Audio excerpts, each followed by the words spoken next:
السلام علیکم ورحمۃ اللہ وبرکاتہ۔ ان الحمد للہ والصلاۃ والسلام علی رسول اللہ، اما بعد۔ محترم ناظرین کرام اور عزیز طلبہ، سنن ابن ماجہ باب اتباع سنت رسول اللہ صلی اللہ علیہ وسلم کی آج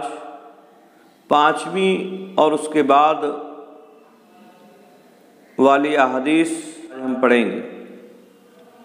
چنانچہ مؤلف رحمہ اللہ بیان فرماتے ہیں، عن ابی الدرداء رضی اللہ تعالی عنہ قال خرج علینا رسول اللہ صلی اللہ علیہ وسلم ونحن نذکر الفقر ونتخوفه فقال الفقر تخافون والذی نفسی بیدہ لتصبن علیکم الدنیا صبا حتی لا یزیغ قلب احدکم ازاغۃ الا ہی وَأَيْمُ اللَّهِ لَقَدْ تَرَكْتُكُمْ عَلَى مِثْلِ الْبَيْضَاءِ لَيْلُهَا وَنَهَارُهَا سَوَاءٌ۔ حضرت ابو الدرداء رضی اللہ تعالیٰ عنہ حدیث کے راوی ہیں، وہ بیان فرماتے ہیں، کہتے ہیں خرج علینا رسول اللہ صلی اللہ علیہ وسلم، رسول اللہ صلی اللہ علیہ وسلم ہمارے پاس آئے۔ خرجہ نکلنے کے معنی میں ہوتا ہے، خرجہ علیہ مطلب آنا، آئے آپ صلی اللہ علیہ وسلم ہمارے پاس، ہم پر نکلے یعنی ہمارے پاس آئے آپ صلی اللہ علیہ وسلم۔ وَنَحْنُ نَذْكُرُ الْفَقْرَ وَنَتَخَوَّفُهُ، ہم فقر کا، محتاجگی کا تذکرہ کر رہے تھے، یعنی محتاجگی کے بارے میں بات کر رہے تھے اور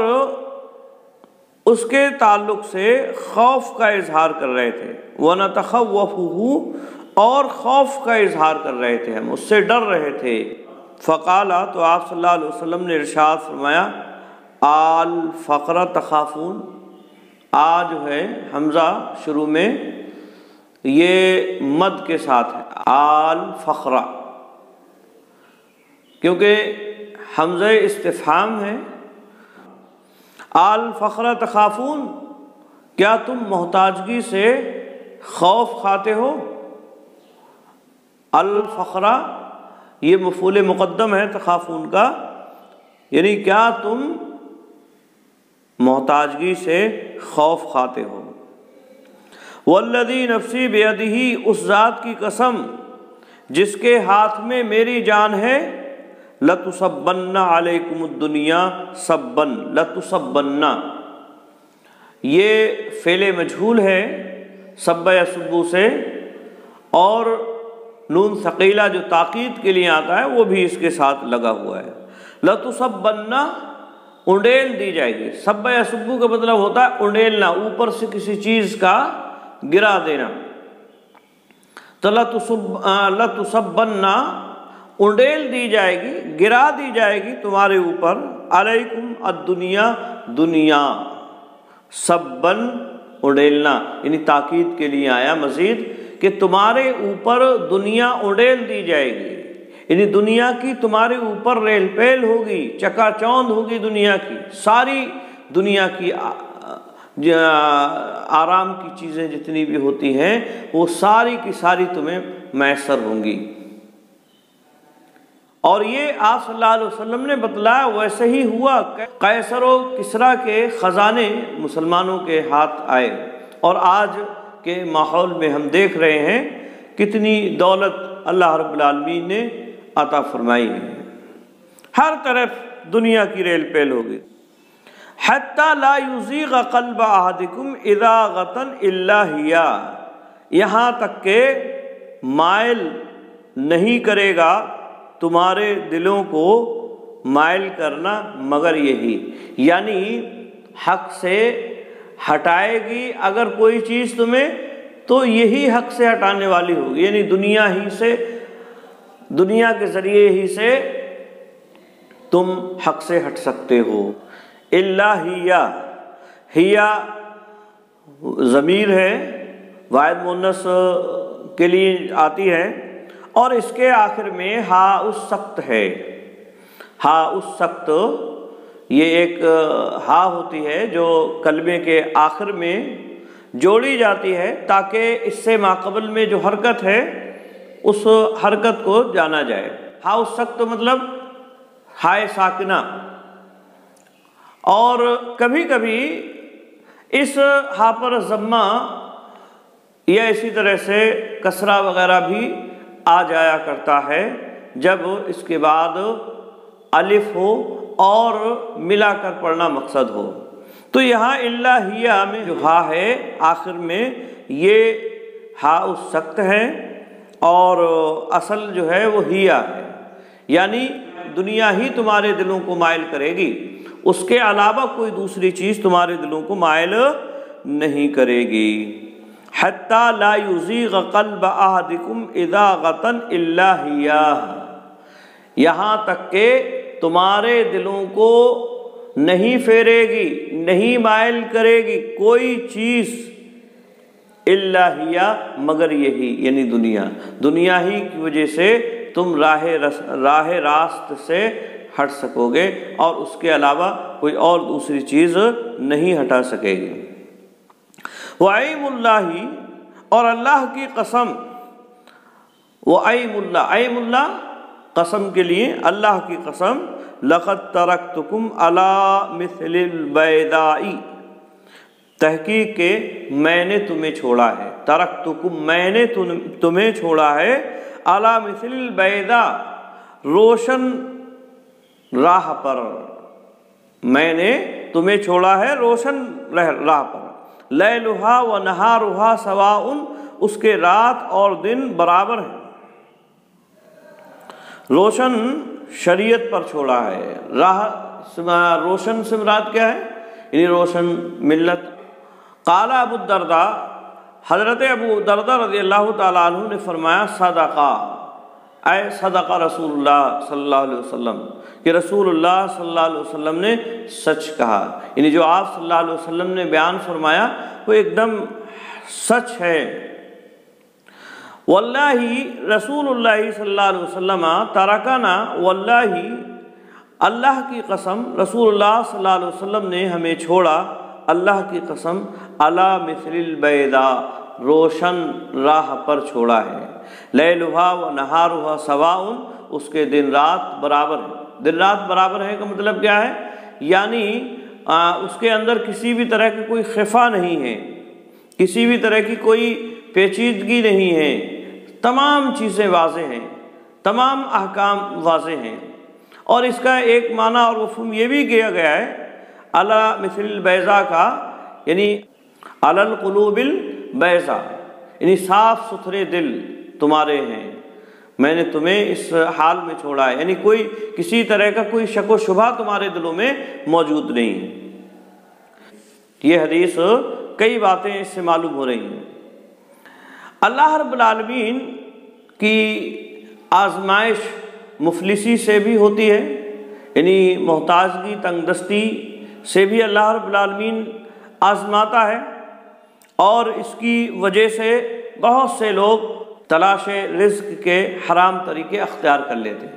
یعنی اس کی وجہ سے بھی اللہ رب العالمین کی آزمائش ہوتی ہے، مفلسی اور قلاسی، محتاجگی، اور اس کی وجہ سے بہت سارے لوگ حرام رزق کے راستے اور طریقے تلاش کر لیتے ہیں، یا اسی طرح سے لوگوں پر ظلم اور زیادتی کے طریقے اختیار کر لیتے ہیں، لوٹ مار وغیرہ جو ہے شروع ہو جایا کرتی ہے جب محتاجگی اور افلاس ہو لوگوں کے درمیان میں۔ اسی لیے اللہ کے نبی صلی اللہ علیہ وسلم محتاجگی سے پناہ طلب کرتے تھے، کئی جگہ پر آپ صلی اللہ علیہ وسلم نے محتاجگی سے پناہ طلب کی، چنانچہ آپ صلی اللہ علیہ وسلم کی مشہور حدیث ہے، اللہم انی اعوذ بک من الفقر والقلۃ والذلۃ واعوذ بک من ان اظلم او اظلم، بے شک میں تیری پناہ چاہتا ہوں محتاجگی سے، قلت سے اور ذلت سے، اور میں تیری پناہ چاہتا ہوں کہ میں ظلم کروں یا مجھ پر ظلم کیا جائے۔ تو یہ اللہ کے نبی صلی اللہ علیہ وسلم محتاجگی سے پناہ طلب کیا کرتے تھے۔ تو محتاجگی یہ ایک طرح سے آزمائش ہے، اور اس کی وجہ سے بہت ساری دوسری آزمائشیں شروع ہو جاتی ہیں، آدمی حرام طریقے اختیار کرنا شروع کر دیتا ہے۔ لیکن محتاجگی ہی کی طرح سے مال اور دولت کی کثرت اور اس کی ریل پیل بھی آزمائش ہے، اور اس کے ذریعے سے بھی اللہ رب العالمین لوگوں کو آزماتا ہے۔ بہت سارے لوگ مال اور دولت کی وجہ سے فخر، تکبر اور لالچ جیسی بیماریوں میں مبتلا ہو جاتے ہیں اور ان کا شکار ہو جایا کرتے ہیں، اور بلکہ بسا اوقات مال کی کثرت یہ محتاجگی سے کہیں زیادہ ہوا کرتی ہے، اس سے کہیں زیادہ یہ سخت ہوتا ہے۔ اللہ کے نبی صلی اللہ علیہ وسلم نے بھی حدیث کے اندر اس کو فتنہ اور آزمائش قرار دیا ہے۔ چنانچہ ایک حدیث میں آپ صلی اللہ علیہ وسلم نے فرمایا لِكُلِّ أُمَّةٍ فِتْنَةٌ وَفِتْنَةُ أُمَّتِي الْمَالُ، ہر امت کی ایک آزمائش ہے اور میری امت کی آزمائش مال ہے، یعنی مال کی کثرت، اس کی ریل پیل ہے۔ تو یہ مال کی کثرت بھی ایک طرح کی آزمائش ہے۔ اسی طرح سے اللہ رب العالمین نے قرآن مجید کے اندر ارشاد فرمایا انما اموالکم و اولادکم فتنہ، بے شک یقیناً تمہارے مال اور تمہاری اولاد یہ تمہارے لیے فتنہ ہے۔ تو یہ فتنہ ہے، آزمائش ہے اللہ رب العالمین کی جانب سے مال اور دولت کی کثرت۔ تو یہاں اللہ کے نبی صلی اللہ علیہ وسلم نے حضرت ابو درداء رضی اللہ تعالی عنہ اور ان کے ساتھ میں بیٹھے ہوئے دوسرے صحابہ کرام جو فقر و محتاجگی سے خوف زدہ تھے، اس سے ڈر رہے تھے، اور اسے جو ہے اس کا تذکرہ کر رہے تھے، آپ صلی اللہ علیہ وسلم نے انہیں اس کے مقابلے میں جو دولت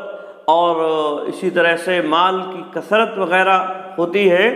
اس کے فتنے سے بھی آگاہ کرتے ہوئے فرمایا اور اس بات کی وضاحت فرمائی۔ محتاجگی جو ہے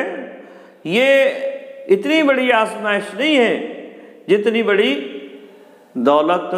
اور مال کی کثرت ہے۔ تو ایک بات اس حدیث سے یہ معلوم ہوئی کہ مفلسی اگرچہ آزمائش ہے، فتنہ ہے، لیکن مال کی کثرت یہ اس سے کہیں سخت اور کہیں زیادہ بڑا فتنہ ہے۔ اللہ رب العالمین ہمیں دونوں طرح کے فتنوں سے، دونوں طرح کی آزمائشوں سے محفوظ فرمائے۔ اسی طرح سے اس حدیث سے یہ بات بھی معلوم ہو رہی ہے کہ شریعت کے جو بھی مسائل ہیں وہ واضح ہیں، جن کا سمجھنا آسان ہے، اور اللہ رب العالمین کے احکام آسان ہیں، ان پر عمل کرنا مشکل اور دشوار نہیں ہے۔ جیسا کہ اللہ کے نبی صلی اللہ علیہ وسلم نے فرمایا کہ میں تمہیں روشن شاہراہ پر چھوڑ کر جا رہا ہوں۔ تو یہ تو اس صورت میں معنی ہوا جب ہم علی مثل البیضاء، بیضاء سے مراد الملت البیضاء لیں، یعنی روشن ملت جس کے احکام بالکل واضح ہیں اور جس کے دن اور رات بالکل برابر ہیں، یعنی کسی بھی طرح کی کوئی اس میں پیچیدگی نہیں ہے، کوئی بھی حکم ایسا نہیں ہو کہ غیر واضح ہو، سب کے سب واضح ہیں، تو یہ اس صورت میں معنی اور مفہوم ہوگا۔ لیکن اگر اس سے صاف دل مراد لیے جائیں، یعنی تمہارے دل صاف ہیں، اس پر میں چھوڑ کر جا رہا ہوں، تو اس سے مراد یہ ہوگا کہ اللہ کے نبی صلی اللہ علیہ وسلم اپنے اصحاب کے قلوب کی ایک طرح سے مدح سرائی کر رہے ہیں، آپ صلی اللہ علیہ وسلم ان کی تعریف کر رہے ہیں۔ یہ حدیث ان احادیث میں سے ہے جس کو انفراداً امام ابن ماجہ نے نقل فرمایا ہے، یعنی یہ سیاستہ کی دیگر کتابوں میں حدیث موجود نہیں ہے۔ اسی طرح سے دوسری حدیث ہے، حدیث نمبر 6 ہے، کہتے ہیں عن معاویہ بن قرۃ عن ابیہ رضی اللہ تعالی عنہ قال قال رسول اللہ صلی اللہ علیہ وسلم لا تزال طائفۃ من امتی منصورین لا یضرهم من خذلهم حتی تقوم الساعۃ، حتی تقوم الساعۃ۔ حضرت معاویہ بن قرہ رضی اللہ تعالیٰ عنہ اپنے والد سے روایت کرتے ہیں، انہوں نے کہا قال رسول اللہ صلی اللہ علیہ وسلم، اللہ کے رسول صلی اللہ علیہ وسلم نے ارشاد فرمایا، لا تزالو برابر رہے گی، لا نافیہ ہے اور زال ہے، یزالو کا مطلب ہوتا ہے زائل ہونا، ختم ہونا، اور نفی جب ملتے ہیں تو یہ جو ہے استمرار کا معنی پیدا کر دیتے ہیں۔ لا تزالو یعنی کبھی ختم نہیں ہوگا، انقطاع نہیں ہوگا، برابر رہے گا۔ نفی اور نفی جب ملتے ہیں تو اس بات کا معنی پیدا ہو جاتا ہے، ٹھیک ہے۔ تو لا تزالو کا مطلب ہے برابر رہے گی، واحد مؤنث غائب کا صیغہ برابر رہے گی۔ طائفۃ من امتی، طائفہ کہتے ہیں گروہ کو، گروہ جماعت، من امتی میری امت کی ایک جماعت، منصورینا مدد کی جاتی رہے گی، مدد کیے ہوئے، منصور کہتے ہیں مدد کیا ہوا، جس کی مدد کی گئی ہو اس کی جمع یہ منصورینا، مدد کی جاتی رہے گی۔ تو یہاں جو ہے منصورینا یہ لا تزالو کی خبر ہے، اور طائفۃ اس کا اسم ہے،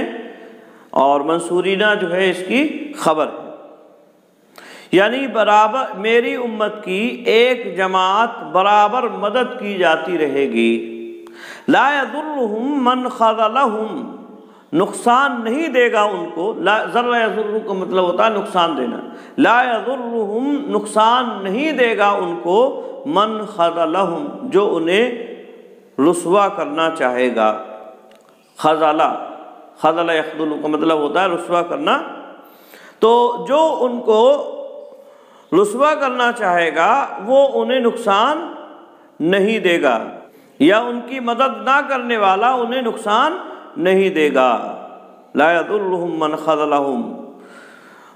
ان کی مدد نہ کرنے والا ان کو نقصان نہیں دے گا۔ حتی تقوم الساعۃ، یہاں تک کہ قیامت قائم ہو جائے گی، یہاں تک کہ قیامت قائم ہو جائے گی۔ تو یہ حدیث حضرت معاویہ بن قرہ رضی اللہ تعالیٰ عنہ سے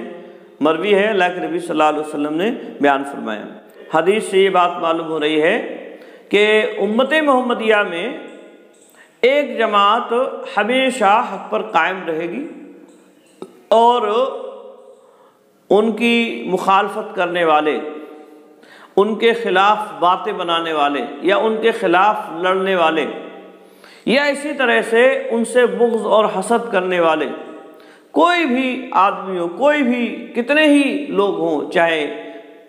کم ہوں یا زیادہ، وہ انہیں نقصان نہیں پہنچا سکیں گے، بلکہ اللہ رب العالمین کی جانب سے ان کی مدد ہمیشہ کی جاتی رہے گی، یہاں تک کہ قیامت قائم ہو جائے، قیامت کا قریب ہو جائے۔ تو یہ ایک معنی ہوا حدیث کا۔ اس اعتبار سے یہ اس امت کی خصوصیت ہے۔ اس سے پہلے جو امتیں گزری، اللہ رب العالمین نے جو امتیں اس سے پہلے بھیجی، ان کے اندر یہ خصوصیت نہیں تھی، وہ ایک زمانے کے لیے تھی، ایک وقت کے لیے تھی۔ اللہ رب العالمین نے انہیں ایک وقت تک اس دنیا کے اندر رکھا، اور پھر وہ ان کی تعلیمات ختم ہو گئی اور وہ منسوخ ہو گئی ان کی تعلیمات۔ لیکن یہ امت یعنی امت محمدیہ کی خصوصیت کہ اس میں ایک گروہ ہمیشہ لگاتار قیامت قریب تک رہے گا اللہ رب العالمین کی اطاعت و فرما برداری پر۔ آئی بات سمجھ میں؟ تو یہ ایک معنی اس کا ہوا۔ دوسری بات یہاں یہ ہے کہ اس امت سے مراد کیا ہے؟ تو امام ترمذی یا اسی طرح سے علی ابن مدینی رحمہم اللہ بیان فرماتے ہیں کہ اس سے مراد اہل الحدیث ہیں، یعنی امام ترمذی، امام ابن مدینی یہ فرما رہے ہیں کہ اس طائفہ سے مراد جس کی مدد اللہ رب العالمین کی جانب سے ہمیشہ کی جاتی رہے گی، سے مراد کون ہے؟ اہل الحدیث۔ یا اسی طرح سے امام احمد بن حنبل رحمۃ اللہ علیہ نے اس کے بارے میں فرمایا ان لم یکونوا اہل الحدیث فلا ادری من ہم، کہ اگر یہ اہل الحدیث نہیں ہیں تو میں نہیں جانتا کہ یہ کون ہیں۔ تو اسی طرح کے اقوال علماء اور محدثین نے طائفہ منصورہ کے بارے میں بیان فرمائے، اور انہوں نے کہا کہ اس سے مراد اہل الحدیث ہے۔ ان اقوال کو اگر دیکھنا چاہتے ہیں اور پڑھنا چاہتے ہیں تو شرف اصحاب الحدیث، یہ ایک مشہور و معروف کتاب ہے، اس کو پڑھا جا سکتا ہے۔ اس میں مؤلف نے اس طرح کے اقوال جمع کر دیے ہیں۔ اصحاب الحدیث کے فضائل میں تمام اقوال کو انہوں نے بیان فرما دیا ہے، خطیب بغدادی رحمہ اللہ نے۔ یہاں یہ بات بھی یاد رہے کہ بعض لوگ یہ کہتے ہیں کہ اس سے مراد محدثین کی جماعت ہیں، یعنی یہ کوئی ایسے لوگ نہیں ہیں جس میں عوام شامل ہوں، بلکہ یہ اہل علم کا اور محدثین کا خاص گروہ۔ تو یہ کہنا صحیح اور درست نہیں ہے، کیونکہ جس طرح سے محدثین اس میں شامل ہیں ایسے ہی عوام بھی اس میں شامل ہیں، ان کے عوام بھی اس میں شامل ہیں۔ صرف محدثین ہی اس سے مراد لیے جائیں یہ صحیح اور درست نہیں ہوگا، بلکہ جو بھی اس صفت پر کھرا اترتا ہو، محدثین کی جماعت میں سے ہو یا عوام میں سے ہو، کہ وہ اللہ رب العالمین کی اطاعت و فرمانبرداری کر رہا ہو، اللہ رب العالمین کی اطاعت و فرمانبرداری میں جو لگا ہوا ہو، وہ تمام کے تمام لوگ جو ہیں مراد اس سے لیے جائیں گے، اور وہ سب کے سب اس میں شامل ہیں۔ اسی طرح سے یہ بھی یاد رہے کہ یہاں مدد کی جاتی رہے گی کا مطلب یہ نہیں ہے کہ ان کی آزمائش نہیں ہوگی اور انہیں جو ہے اللہ رب العالمین کی جانب سے آزمایا نہیں جائے گا، یہ مطلب نہیں ہے، بلکہ ان کی آزمائش بھی ہوگی۔ اللہ رب العالمین ان کو آزمائے گا بھی، اس گروہ کی آزمائش بھی کی جائے گی، لیکن اللہ رب العالمین ان کی اس آزمائش میں حفاظت فرمائے گا۔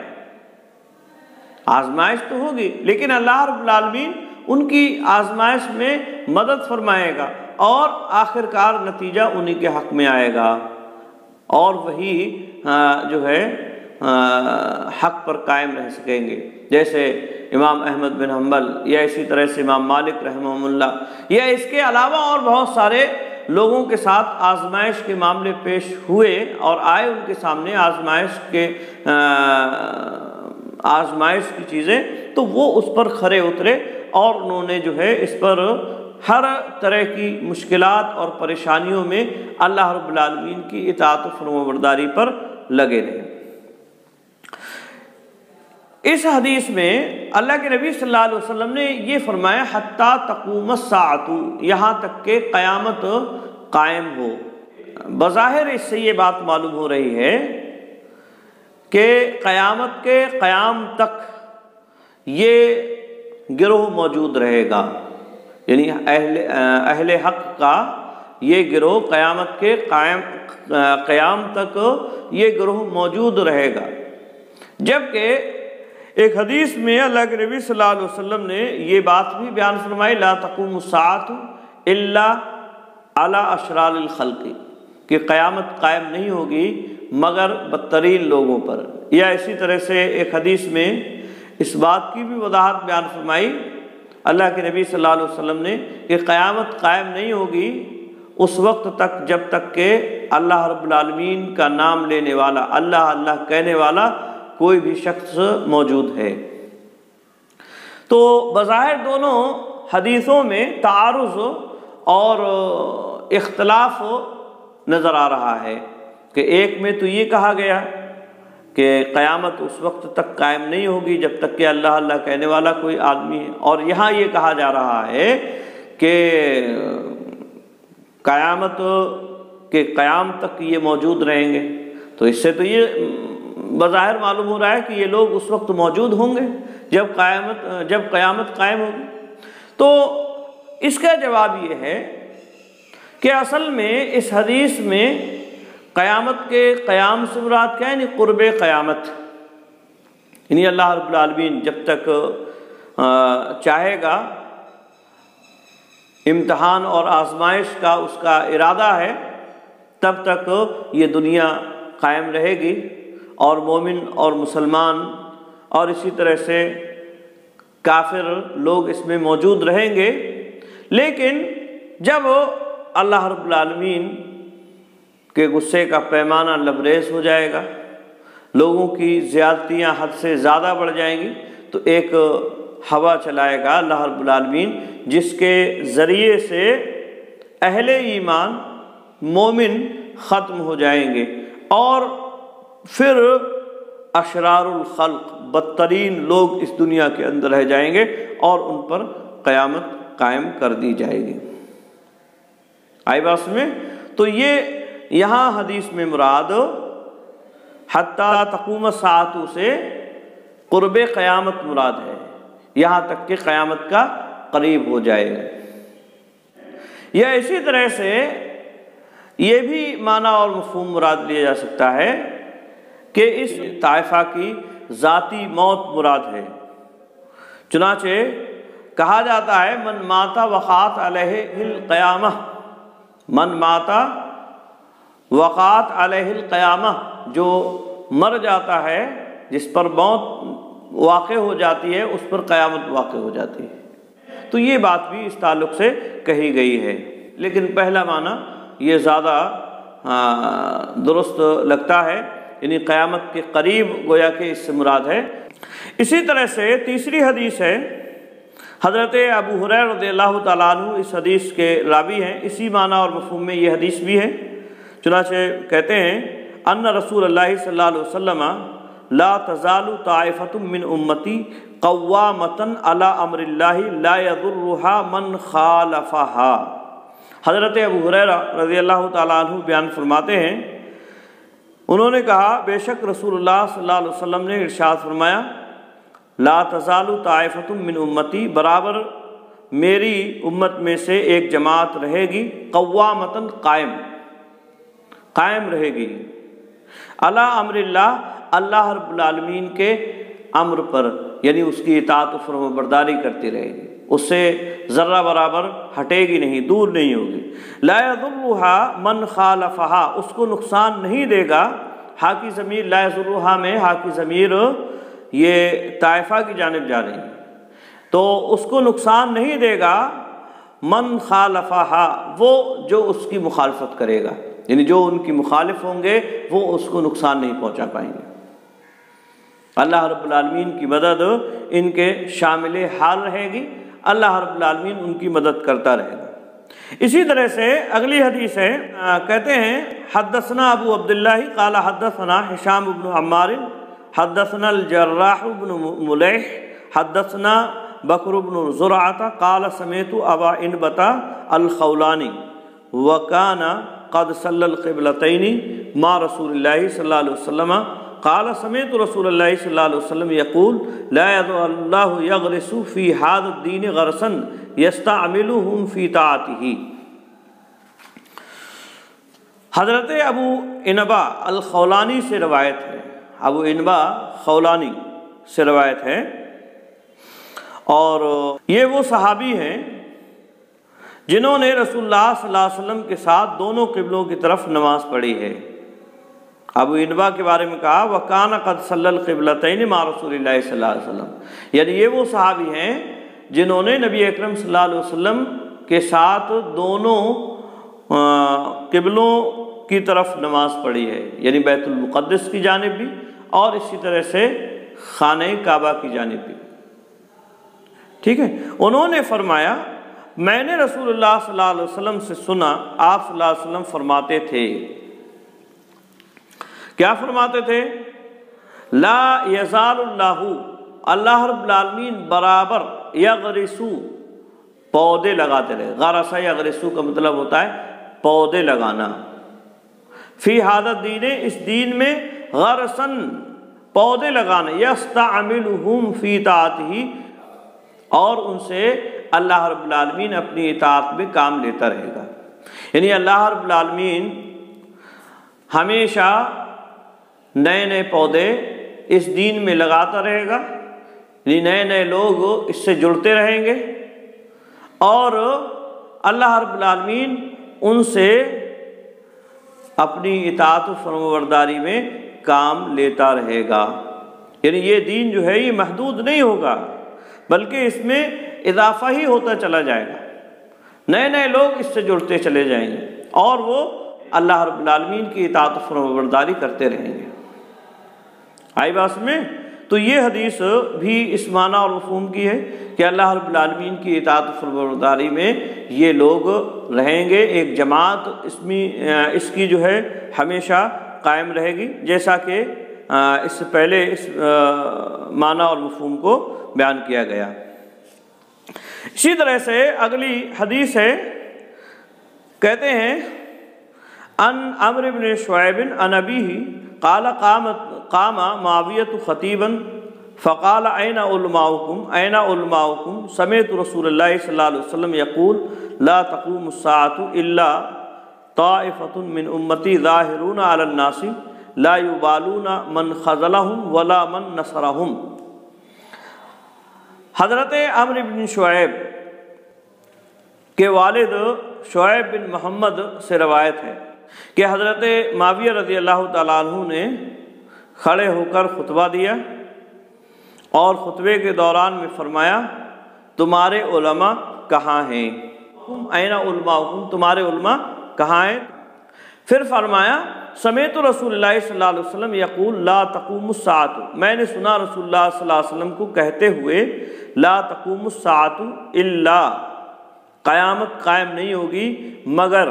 وطائفۃ من امتی، مگر ایک گروہ میری امت میں سے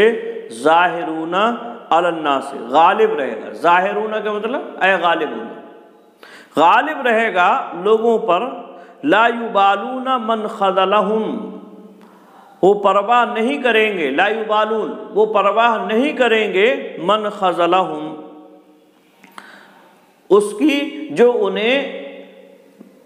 ذلیل و خوار کرے، رسوا کرے جو انہیں، اس کی پرواہ نہیں کریں گے، ولا من نصرہم، اور نہ ہی اس کی پرواہ کریں گے جو ان کی مدد کرے۔ یعنی اس فکر میں نہیں لگیں گے کہ کون ان کی مدد کر رہا ہے، کون مدد نہیں کر رہا ہے، بلکہ وہ اللہ رب العالمین کی اطاعت و فرمانبرداری میں ہمیشہ لگے رہیں گے۔ ٹھیک ہے، تو یہ طائفہ